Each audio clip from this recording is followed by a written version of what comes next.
as being an absolute, okay? So here again, there's another, the root of this conflation of human condition with human essence can be illuminated with another very significant quote from Arendt. Arendt writes, the human artifice of the world separates human existence from all mere animal environments. But life itself is outside this artificial world. And through life, man remains related to all other living organisms. Now here, life in the early Heidegger is a term for Dasein, for human existence, okay? So when Arendt is talking about life here, she's talking about this kind of radical transcendence, which can't be turned into an object of scientific study. And Arendt continues, the future man projected by, Promethean scientists, seems to be possessed by a rebellion against human existence as it has been given. The fact that human beings are living beings. A free gift from nowhere, secularly speaking, which he wishes to exchange, or the Promethean wishes to exchange, as it were, for something he has made himself. Okay? So, in other words, the sin of Prometheanism, or what is kind of reprehensible about Prometheanism, is its attempt to eliminate or destroy the precarious equilibrium between the given and the made, or between what human beings immanently generate through their own resources and what the way the world is. Whether cosmologically, biologically, or historically characterized. So you can draw some certain kind of, and certain interesting consequences fall from this denunciation of Prometheanism. So first of all, the fact that birth, suffering, and death are ineliminable constants of the human condition. Okay. So here Dupuy cites Ivan Ilyich, another thinker who again lays out a similar critique. Ilyich writes, "We will never eliminate pain. We will not cure all disorders. We will certainly die. Therefore, as sensible creatures, we must face the fact that the pursuit of health may be a sickening disorder. There are no scientific or technological solutions. There is only the daily task of accepting the fragility and contingency of the human situation. There are reasonable limits which must be placed on conventional health care." Now, okay, I mean, not before, well, there's a couple of things to say here. One is that, interestingly, reason is unreasonable. This is the first objection made against Prometheanism, is that rationalism is pathological because it is unreasonable, according to a standard of reasonableness, which is actually conjured as the antithesis of rationality. Okay? So what exactly is reasonable about accepting the ineluctable facts of birth, suffering, and death? How much suffering should be accepted as an ineluctable or ineliminable feature of the human condition? In the 13th century, you can be sure that the standard was less acceptable than it would be now. Okay, you need to think only of dentistry. Okay, to think about the issues raised about the relationship between quantity and quality in Ilyич's ontologization of these kind of biological facts. And here's a commentary by one of Ilyич's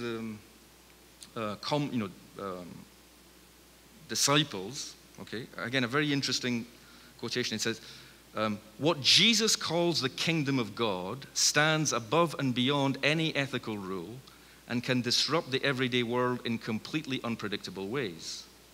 But Ilyich also recognizes in this declaration an extreme volatility. The fact that that there's something radically unpredictable, or something that transcends. There's a degree of contingency, for instance, in the fact of suffering, that transcends anything we can do about controlling and manipulating it. For should this freedom itself, i.e. should the indetermination of suffering as an existential datum ever become the subject of a rule, then the limitless would invade human life in a truly terrifying way. So in other words, once again, this is another interesting characterization of the pathology of Prometheanism. It tries to formulate a rule for what is without rule.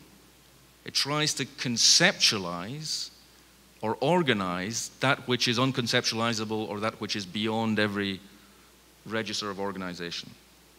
And this is why then someone, Dupuy, I think, formulates this kind of perspective in its, most kind of powerful form when he writes, "Man's symbolic health lies in his ability to cope consciously and autonomously, not only with the dangers of his milieu, but also with a series of profoundly intimate threats that all men face and will always face, namely pain, disease, and death.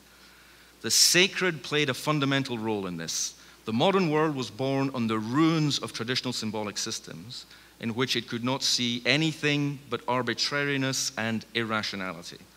In its enterprise of demystification, it did not understand the way these systems fixed limits to the human condition while conferring meaning upon them.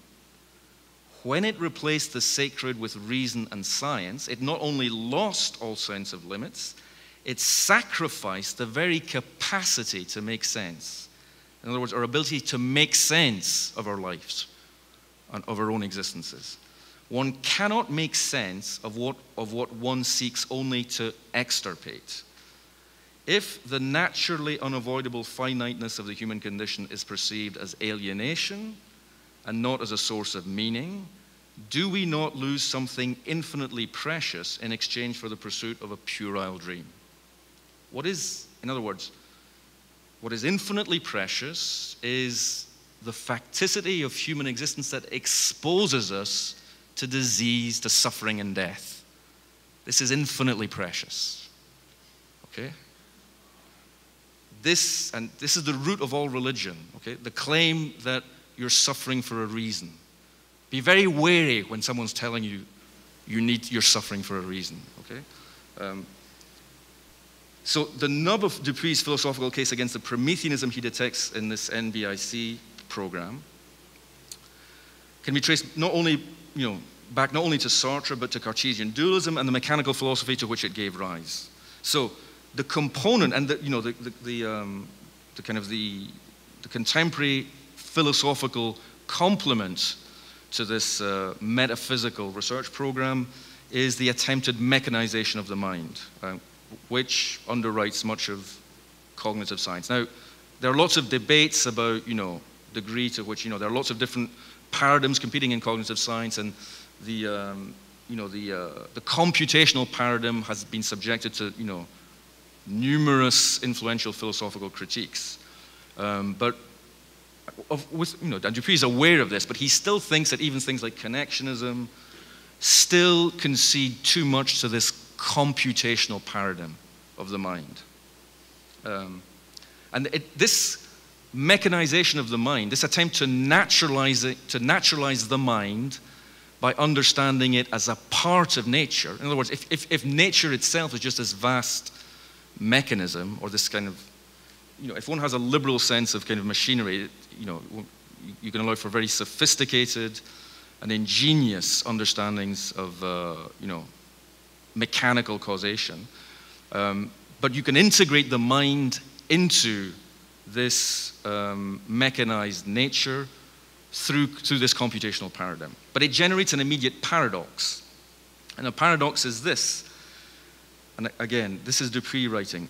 The mind that carries out the mechanization and the one that is the object of it are two distinct, albeit closely related entities, like the two ends of a seesaw, the one rising ever higher into the heavens of metaphysical humanism, because it says that, human beings should be able to kind of understand and explain everything, as the other end descends further into its deconstruction, the deconstruction of humanism and of the privileges of the human being as traditionally conceived.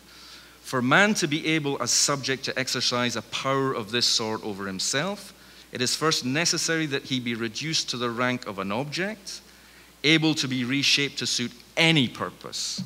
No raising up can occur without a concomitant lowering, and vice versa. Okay?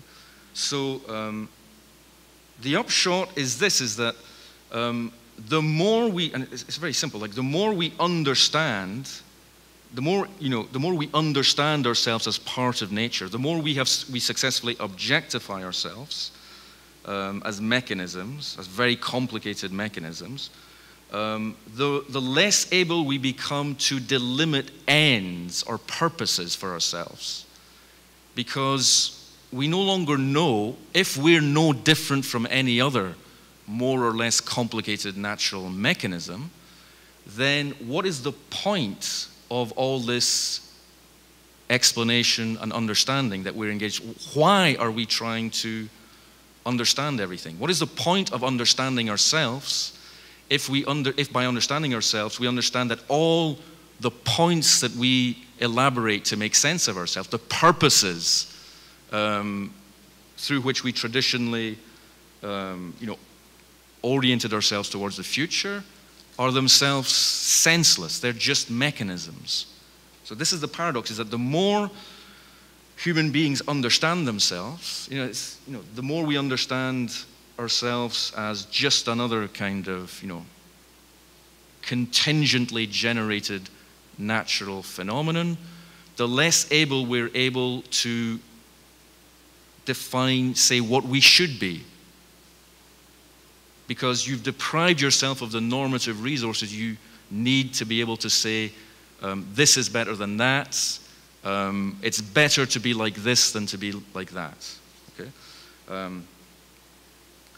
So, and again, this ultimately, and what is, again, being elided in this, the disruption of this equilibrium between the given and the made, is the distinction between what is true for human beings insofar as they can control and manipulate it, and what is made, what just is, what is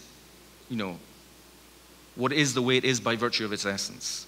The true and the made become convertible. Okay?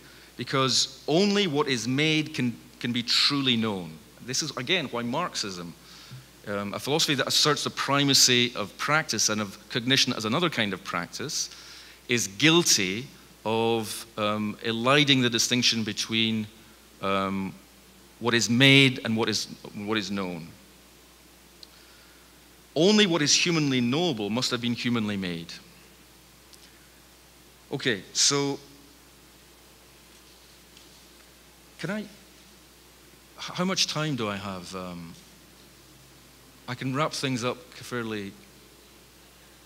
Okay, I'll just try and kind of come to some kind of conclusion. Now, okay. Now, what I want to insist is that, okay, I want to, and this is unfolding in a pretty abstract register, okay, but this claim about Dupuy insists that there's a paradigm, there's what is kind of genuinely kind of valuable in Judeo-Christianity, is the positive analogy it establishes between divine creativity and human creativity. Okay. But in order to do this, he has to claim that everything has a distinct essence.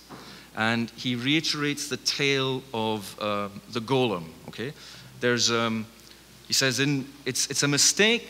What's wrong with Prometheanism is not that it's human beings, arrogantly claiming to be able to do what God does, because he says the point about, what's good about religion is it teaches you that there's a positive analogy between human creativity and divine creativity. So therefore, human beings might be able to produce life, a golem, a living creature. But in the parable that, in a parable that Dupuy cites, which is